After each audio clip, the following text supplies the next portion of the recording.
Ushbu turdagi modellar uchun tekstura choklari qanday hosil qilinadi?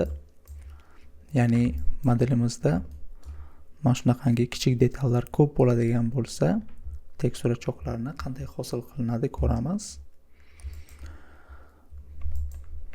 Bu modellar uchun shu elementlarni har birini liniyalarni belgilab choklarni hosil qila olmaymiz. Bu juda noqulay hisoblanadi. Shuning uchun avtomatik tekstura choklarni hosil qiluvchi instrumentlardan foydalanishimiz kerak bo'ladi. Ko'ramiz, ayni elementimiz uchun mana shu instrumentdan foydalanamiz. Bu instrument yordamida elementlarimiz silindr shaklida bo'ladigan bo'lsa, silindrlarda choklarni hosil qilishimiz mumkin.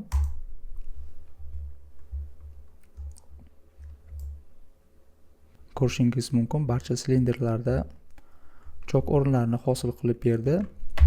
C'ni bosamiz, choklarni kesib beradi.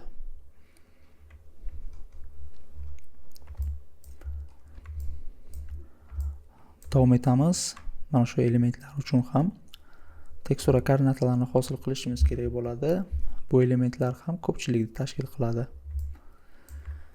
Bu elementlar uchun ko'ramiz, burchaklik bo'yicha choklarni hosil qilishimiz mumkin.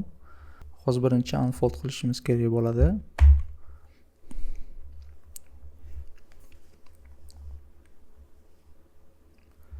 Endi test yoqamiz.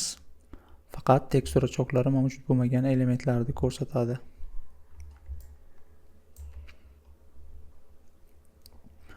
Birinchi mana shu qismi uchun tekstura choklarini hosil qilamiz. I'ni bosamiz, alohida sahnaga olib chiqadi.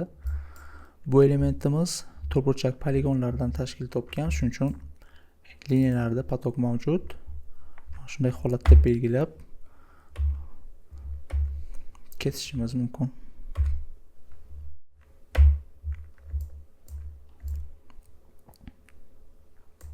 Bu elementlarni ham birinchi alohida sahnaga olib chiqib, choklarni hosil qilishimiz kerak bo'ladi.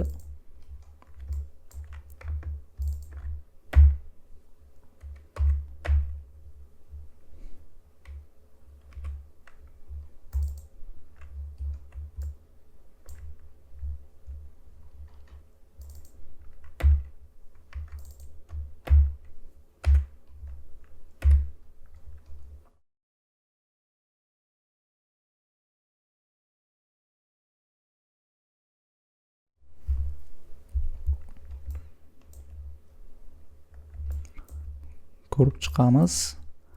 Barcha elementlar uchun chok o'rinlarini hosil qilgan bo'lishi kerak bo'ladi.